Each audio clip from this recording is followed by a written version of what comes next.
Om Swastiastu. Assalamualaikum warahmatullahi wabarakatuh. Salam Namo Buddhaya, salam kebajikan, salam harmoni.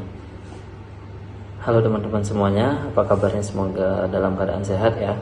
Jadi kami dari kelompok 8 akan memaparkan presentasi dari kelompok kami dengan materi literasi budaya dan literasi kewargaan. Nah, dimana sebelum kita melanjut ke pemaparan materi, alangkah baiknya kita memperkenalkan diri terlebih dahulu. Untuk perkenalan dirinya, silahkan simak video ini.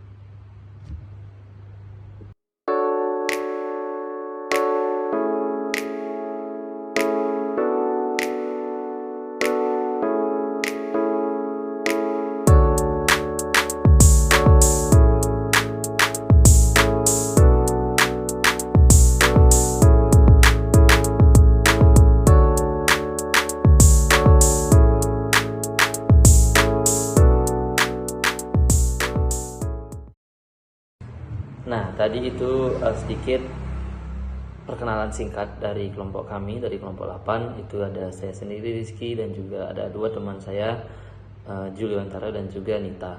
Nah, pada kesempatan kali ini kami kelompok 8 akan membahas beberapa hal penting yang berkaitan dengan literasi budaya dan juga literasi kewargaan.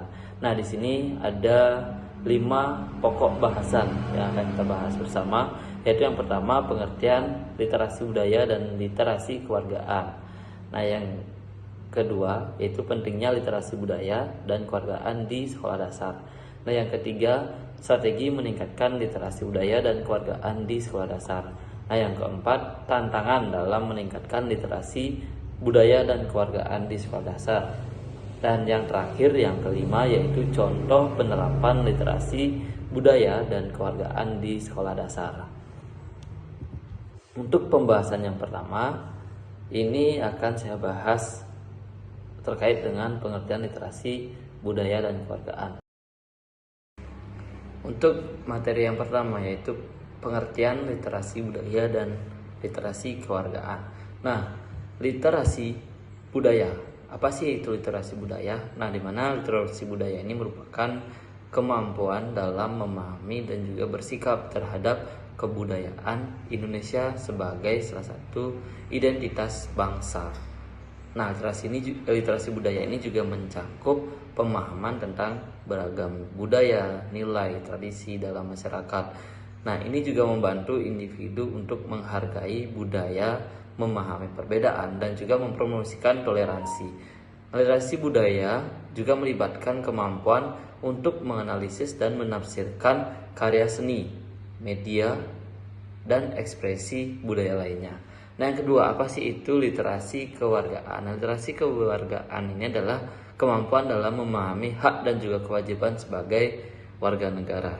Nah, ini juga berkaitan dengan pemahaman tentang hak, kewajiban, dan juga tanggung jawab kita sebagai warga negara Indonesia. Nah, literasi kewargaan ini juga mencakup pengetahuan tentang sistem politik, proses demokrasi, hak asasi manusia, serta partisipasi aktif dalam kegiatan sosial dan politik yang membangun masyarakat. Nah, kedua jenis literasi ini saling terkait, baik dari literasi budaya dan juga literasi kewargaan, mana dalam masyarakat yang beragam penting untuk memiliki pemahaman yang kuat tentang budaya dan juga nilai-nilai yang membentuknya, sambil juga memiliki kesadaran yang baik tentang hak dan tanggung jawab sebagai warga negara yang bertanggung jawab. Dengan demikian, kedua literasi ini menjadikan individu dapat berkontribusi secara positif dalam membangun masyarakat yang adil, inklusif, dan juga berkelanjutan. Mungkin itu saja pemaparan materi dari saya. Untuk selanjutnya akan dijelaskan oleh rekan saya. Rekan saya dipersilahkan. Selanjutnya saya akan menjelaskan pentingnya literasi budaya dan kewargaan di sekolah dasar. Nah, pentingnya literasi budaya dan kewargaan di sekolah dasar sangatlah penting karena membentuk dasar bagi pengembangan siswa sebagai warga yang berbudaya dan bertanggung jawab dalam masyarakat. Nah, berikut adalah beberapa alasan mengapa literasi budaya dan kewargaan sangatlah penting di sekolah dasar. Nah, yang pertama, pemahaman multikultural, di mana di dunia yang semakin terhubung saat ini, anak-anak perlu memahami dan menghargai beragam budaya, bahasa, agama, dan tradisi.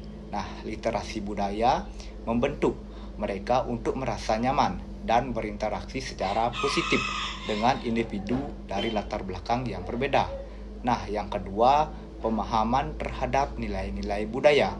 Nah, literasi budaya membantu anak-anak memahami nilai-nilai yang dianut oleh berbagai budaya.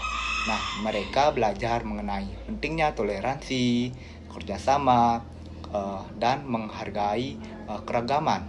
Selanjutnya yang ketiga, kewarganegaraan yang bertanggung jawab. Nah, melalui literasi kewargaan, anak-anak diajarkan tentang hak dan kewajiban mereka sebagai warga negara. Nah, mereka belajar tentang demokrasi, partisipasi dalam masyarakat, hak asasi manusia, dan pentingnya menjaga lingkungan. Nah, yang keempat ada kemampuan berpikir kritis, di mana melalui pembelajaran literasi budaya dan kewargaan, anak-anak diajarkan melihat dunia dengan sudut pandang yang kritis. Nah, mereka belajar untuk mengidentifikasi dan menganalisis berbagai perspektif, serta mempertanyakan informasi yang mereka terima. Nah, yang terakhir ada persiapan untuk masa depan yang global. Nah, seperti yang kita ketahui di era globalisasi ini, kemampuan untuk berpartisipasi dengan budaya dan lingkungan yang berbeda sangatlah penting. Nah, literasi budaya dan kewargaan membantu anak-anak untuk menjadi individu yang terbuka, inklusif, dan siap menghadapi tantangan dunia yang semakin kompleks. Selanjutnya, strategi meningkatkan literasi budaya dan kewargaan di sekolah dasar. Nah, literasi budaya dan kewargaan berhubungan erat dengan kehidupan sehari-hari. Maka dari itu, perlunya pengalaman yang diperoleh peserta didik akan memberikan maknanya tersendiri. Nah, ada beberapa strategi untuk meningkatkan literasi budaya dan kewargaan di sekolah dasar. Nah, yang pertama, bengkel kreatif berbahasa daerah.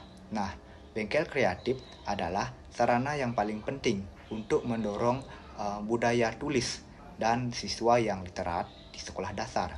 Nah, di bengkel kreatif ini, siswa akan mengeluarkan bakat dan minatnya menjadi karya nyata di bidang lisan, tulisan, audio, dan visual. Yang kedua, residensial. Nah, residensial adalah sebuah program yang membawa siswa ke suatu komunitas atau masyarakat dalam beberapa waktu dengan tujuan mengetahui proses bermasyarakat dan berkarya. Nah, yang ketiga, pengenalan ketahanan negara. Nah, ketahanan negara adalah fondasi besar di dalam mempertahankan hidup yang aman dan damai. Oleh karena itu, siswa perlu diperkenalkan materi ketahanan negara atau bela negara dengan menghadirkan unsur TNI, kepolisian, pramuka, dan lain sebagainya. Nah, beragam unsur tersebut akan memperkaya sudut pandang siswa dalam mempresentasikan ketahanan negara. Nah, yang keempat, pelatihan guru dan tenaga kependidikan.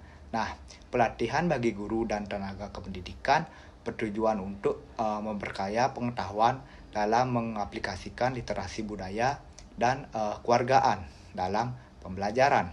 Nah, yang kelima, pelatihan pembuatan permainan edukatif. Nah, dalam hal ini guru dituntut untuk membuat permainan yang edukatif di dalam kelas.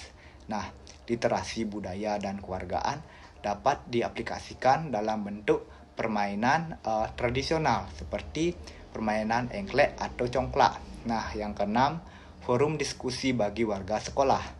Nah, forum diskusi bagi warga sekolah tentang literasi budaya dan kewargaan dapat dilaksanakan saat atau setelah apel pagi. Nah, tujuannya untuk memperkaya pemahaman dan meningkatkan kesadaran warga sekolah tentang literasi budaya dan kewargaan. Selanjutnya, tantangan dalam meningkatkan literasi budaya dan kewargaan di sekolah dasar. Yang pertama, ada kurikulum yang padat. Kurikulum sekolah dasar sering kali penuh dengan materi yang harus diajarkan. Nah, dengan ini dapat menjadi tantangan untuk memasukkan literasi budaya dan kewargaan. Guru mungkin terasa terbatas oleh waktu dan sumber daya yang terbatas untuk melibatkan siswa dalam kegiatan yang berfokus pada keberagaman budaya dan kewargaan. Yang kedua, ada keterbatasan pengetahuan dan pemahaman guru. Guru mungkin tidak memiliki pemahaman yang memadai tentang literasi budaya dan kewargaan, atau kurangnya pelatihan yang memadai dalam hal ini. Mereka mungkin tidak merasa percaya diri dalam mengajar topik-topik yang terkait dengan keberagaman budaya. Yang ketiga, ada sikap dan prasangka yang ada.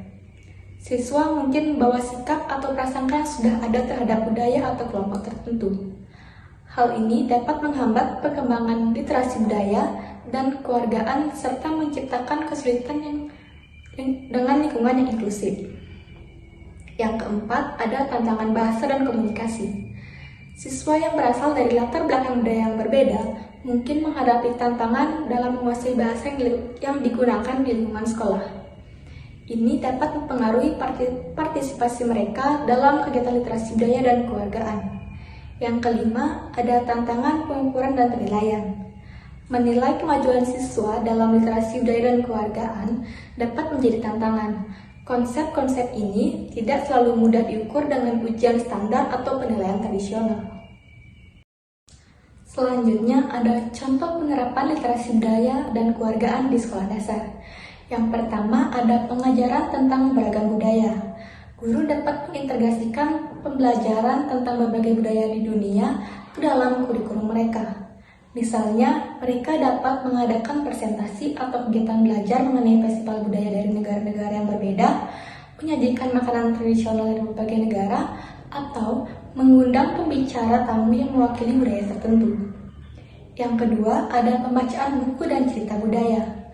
Menggunakan buku cerita anak-anak yang menceritakan tentang cerita dari berbagai budaya yang berbeda dapat menjadi cara yang efektif untuk mengenalkan anak-anak pada keberagaman budaya.